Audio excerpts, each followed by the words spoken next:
गर है दुनिया की तलब जाहिद मक्कार से मिल, गर है दुनिया की तलब जाहिद मक्कार से मिल, दी है मतलूब तो इस ताली बेदीदार से मिल। सलाम, नमस्ते, सत श्री अकाल। मैं हूं आपके साथ हर्षिता मिश्रा और आप देख रहे हैं टाइम्स मेल। एक बात तो बिल्कुल ही समझ से परे है, देश की राजनीति से आखिर इन बाबाओं से क्या मतलब है। अच्छा भला घर में मुफ्त की रोटियां तोड़ रहे थे, खा खा के तोंद फुला रहे थे, लेकिन पता नहीं इनके मन में क्या सूझा कि सबके सब राजनीति की धुरंधर बनने लगे। हर धर्म में इन लोगों ने अपना खूंटा गाड़ रखा है, मतलब इनको हाथ पैर भी हिलाने की जरूरत नहीं है।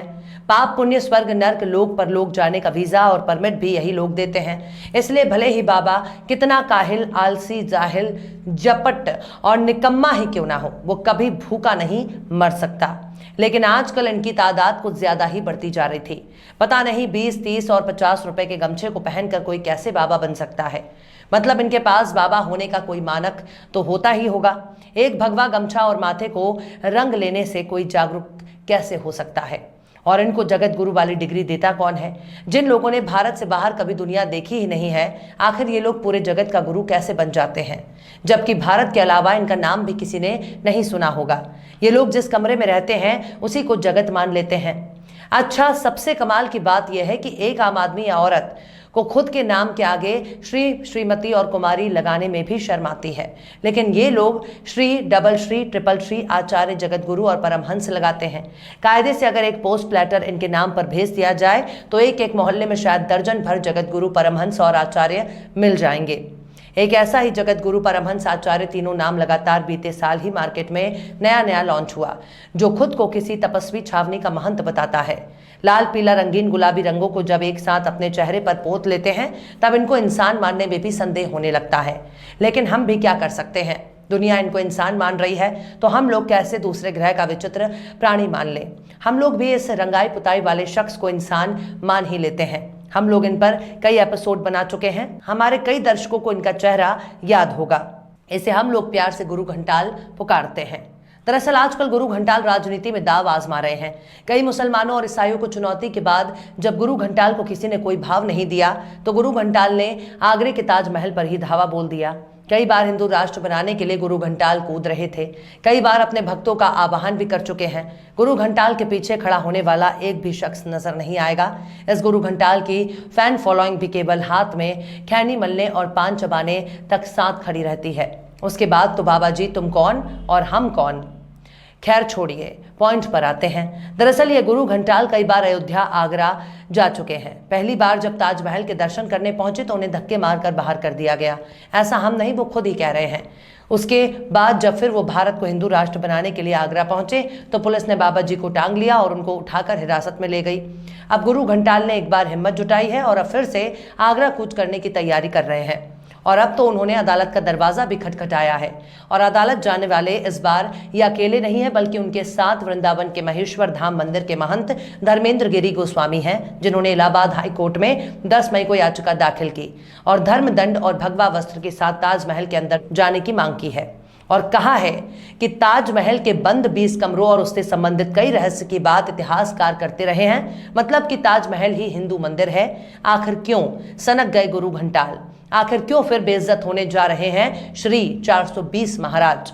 आखिर क्यों नया तमाशा खड़ा कर रहे हैं अयोध्या वाले परमहंस आचार्य? बताएंगे आपको और भी बहुत कुछ। लेकिन आप अगर हमारे चैनल पर नए हैं और पहली बार हमारी वीडियो को देख रहे हैं तो आप हमारे चैनल टाइम्स मेल को सब्सक्राइब कर लें, वीडियो को लाइक कर दें और बेल आइकन का नोटिफिकेशन बटन भी प्रेस कर दें ताकि बिना देरी हमारी हर खबर आपको मिलती रहे। लौटते हैं अब खबर की तरफ। अयोध्या के तपस्वी छावनी के जगत गुरु, परमहंस आचार्य और वृंदावन के महेश्वर धाम मंदिर के महंत धर्मेंद्र गिरी गोस्वामी की तरफ से इलाहाबाद हाई कोर्ट एक दाखिल की गई है, जिसमें धर्म दंड और भगवा वस्त्र के साथ ताजमहल के अंदर जाने का आदेश की मांग की है।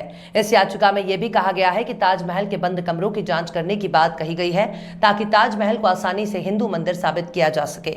इस याचिका में 26 अप्रैल और 3 मई को जगत गुरु परमहंस आचार्य को धर्म दंड और भगवा वस्त्र के साथ ताजमहल में जाने नहीं देने की दलील दी गई है। अच्छा, सबसे मजेदार बात यह है कि जो शख्स लोकतंत्र पर भरोसा नहीं करता और भारत को हिंदू राष्ट्र घोषित करने की मांग करता है वो अदालत के शरण में आ गया है। गुरु घंटाल ने लोकतांत्रिक अधिकारों के तहत ताजमहल घूमने का आदेश देने के लिए हाईकोर्ट से गुहार लगाई है। इस याचिका में भारतीय कला और संस्कृति विभाग के सचिव, एएसआई के डायरेक्टर, आगरा जनपद के जिला मजिस्ट्रेट और एसएसपी के साथ ताजमहल के प्रशासनिक के साथ सुरक्षा अधिकारियों को भी प्रतिवादी बनाया गया है। जगत गुरु परमहंस आचार्य कहते हैं कि 26 अप्रैल को मैं तेजो महालय आगरा गया था तो मुझे कहा गया कि आप भगवा वस्त्र पहने हैं इसलिए आप नहीं जा सकते। मैं वापस चला आया। इसके बाद वहां के एएसआई चीफ ने मुझसे क्षमा मांगी और मुझे आमंत्रित किया। इसके बाद जब मैं 3 मई को भगवान परशुराम की जयंती पर वहां पहुंचा तो फिर मुझे जाने नहीं दिया गया। इसके बाद हमारे अनुयायियों ने इलाहाबाद हाईकोर्ट में एक याचिका लगाई है कि जगत गुरु परमहंस आचार्य जी को भगवा वस्त्र और धर्मदंड के साथ तेजो महालय में प्रवेश किया जाए। साथ ही साथ मैं जब वहां जाऊंगा तो मैंने ये भी मांग की है कि वहां का जो रहस्य है उसका निरीक्षण करूंगा। निरीक्षण करने के बाद जैसा होगा फिर मैं इसकी डिमांड करूंगा कि आगे वहां क्या रहस्य छिपा हुआ है, क्योंकि वो भगवान शिव का अति प्राचीन मंदिर रहा है जिसके तमाम तथ्य हमारे पास मौजूद हैं। लेकिन जब मुझे वहां जाने ही नहीं दिया जा रहा, जाने के बाद वहां जो तथ्य मिलेंगे उसको लेकर फिर मैं प्रयास करूंगा। अच्छा, ये देखते हैं कि गुरु घंटाल ने आखिर और क्या क्या कहा है। उन्होंने कहा कि एक न एक दिन सच्चाई उसी तरह सामने आएगी जिस तरह से अयोध्या का भव्य राम मंदिर बन रहा है, उसी तरह हो सकता है भगवान भोलेनाथ का अभिषेक भी वहां जल्द शुरू हो जाएगा। वहां कुछ ऐसे साक्ष्य हैं जो इस्लाम में प्रतिबंधित हैं, वहां मौजूद हैं, जैसे त्रिशूल होना। त्रिशूल तो मकबरा और कहीं मस्जिद में नहीं लगता है। वहां प्रतिबंधित कलश होना और तमाम अन्य रहस्यमय विद्यमान हैं जो कमरे में बंद हैं। वो भगवान शिव का मंदिर ही है, लेकिन पता नहीं क्यों वहां पर कमरों को बंद करके रखा गया है। इसलिए जब मैं वहां जाऊंगा तो सब चीजों को देखने के बाद में फिर न्यायालय से प्रयास करूंगा कि उन कमरों को खोला जाए, जो तथ्य छिपाया गया है उसे सार्वजनिक किया जाए। अभी हाल ही में इलाहाबाद हाई कोर्ट ने अयोध्या बीजेपी मीडिया प्रभारी की याचिका पर फटकार लगाते हुए कहा है कि पहले यूनिवर्सिटी जाओ, पीएचडी करो, पढ़ाई करो और जब पढ़ लिख लो तब अदालत आना। अदालत ने कहा कि क्या इतिहास अब आपके मुताबिक पढ़ा जाएगा। बीजेपी नेता ने भी अपनी याचिका में ताजमहल को एक शिव मंदिर बताया और दावा किया कि ताजमहल के नीचे एक मंदिर है। अदालत ने कहा कि क्या आप ये मानते हैं कि ताजमहल को शाहजहां ने नहीं बनाया? क्या हम यहाँ कोई फैसला सुनाने आए हैं, जैसे कि इसे किसने बनवाया या ताजमहल की उम्र क्या है?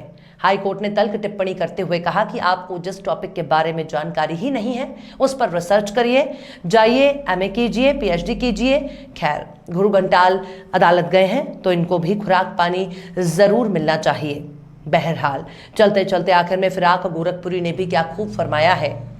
मजहब की खराबी है ना अखलाक की पस्ती, मजहब की खराबी है ना अखलाक की पस्ती, दुनिया के मसाइब का सबब और ही कुछ है। फिलहाल इस वीडियो में बस इतना ही।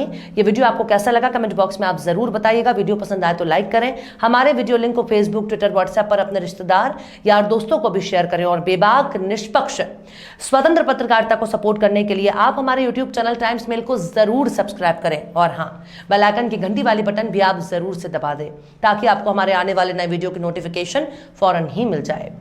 फिर मिलते हैं किसी और वीडियो में एक नई खबर के साथ। हर्षिता मिश्रा को दीजिए इजाजत। जय हिंद। ये बनारस है, बनारस यानी गलियों का शहर। ये बनारस है घाटों का शहर। ये बनारस है फूल, माला, अगरबत्ती और आस्था का शहर। और मंदिर ऐसे ऐसे तोड़े हैं, वहाँ लोग खड़ा होकर पेशाब कर रहे हैं। रामराज सरकार, रामनाथ सरकार है तो रामनाथ सरकार का काम भी करिए आप। यहाँ सबकी कहानी एक जैसी है। पूरे महीने में 2-4 हज़ार रुपया भी बिक जाए तो बहुत बड़ी बात है। लेकिन सवाल है कि आखिर जो दुकान उजड़ गए उसका विकल्प उनको क्या दिया गया? हम लोग का दिल जानता है मंदिर बना बहुत अच्छी चीज है। आज बनारस को एक दुर्लभ चीज मिल गई। एक तरफ महंगाई से जनता त्रस्त है, वहीं दूसरी तरफ पेट की आग भी एक बड़ी समस्या है।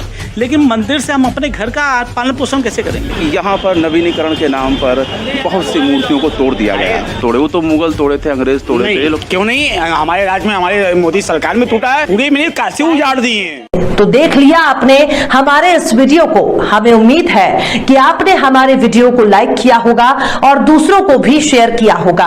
अगर अभी तक आपने हमारे चैनल टाइम्स मेल को सब्सक्राइब नहीं किया है तो जल्दी से सब्सक्राइब कर दें और बेल आइकन भी प्रेस कर दें।